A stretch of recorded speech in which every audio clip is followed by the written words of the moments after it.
Joining me from Washington to discuss more about the Crown Prince's trip is Ali Shihabi, founder of the Arabia Foundation. Ali, thank you so much for coming on. How much is at stake, the Crown Prince's 7-day tour of the U.S.? Well, it's a very important visit. First of all, following up on last year's visit by President Trump to Riyadh, very strong coordination with the administration on Iran. I think they're very much on the same page. But maybe even more importantly, it's, telling the American business community that Saudi Arabia is open for business. The Prince is going to be meeting leaders of American business, Michael Bloomberg in New York, Bill Gates in Seattle, the leaders of Google and Apple, leaders of the entertainment industry. Saudi Arabia has been investing in those industries, and those industries some of them are already investing, and the Crown Prince wants to encourage them to consider investing in the kingdom. So it's very much, I think, we are open for business and would like to talk to you about that sort of trip. How much of an impact, if any, will the latest news that just came out today about Aramco's planned IPO, at least holding off on international listing for now, play into the Crown Prince's ambitious overall plans for the country going forward? No, look, the idea of Aramco listing on the local exchange has been around, and frankly, a lot of knowledgeable people have been saying for the past 12 months that is going to be listed on the local exchange first.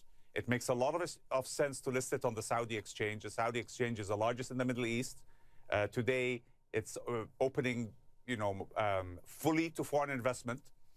So the idea of a dual listing is something that was raised and, very much by lawyers and investment bankers who would have made a lot of money out of it. But I think the more people think about it, the more a local listing seems to be the primary objective. And then maybe at a secondary phase, if required, although in this day and age with electronic trading and with markets opening up, I'm not even sure that a secondary listing is required.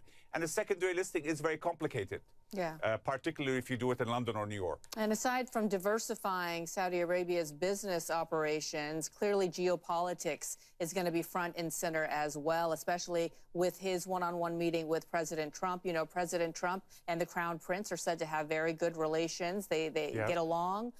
They see eye to eye on many issues. Iran in particular, the Crown Prince over the weekend likened the Ayatollah and to Hitler and the leadership in Iran to Hitler. What, if any, do you think can come out of the president's meeting with MBS?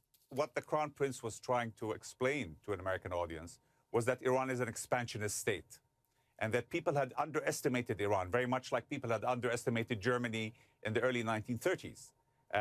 People have been downplaying Iran's expansionist objectives, but Iran today controls 4 Arab capitals. So as far as Saudi Arabia is concerned, this is an existential threat.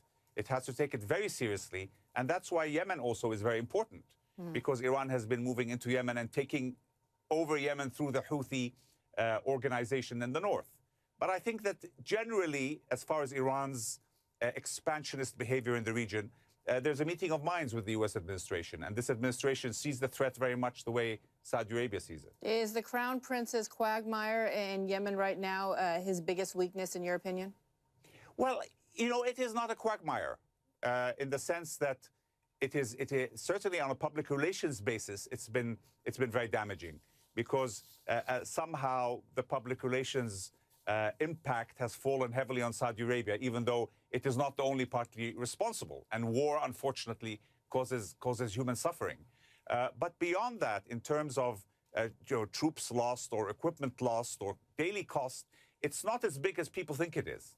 So I think it's much more sustainable for Saudi Arabia and its allies over the medium term than many observers think.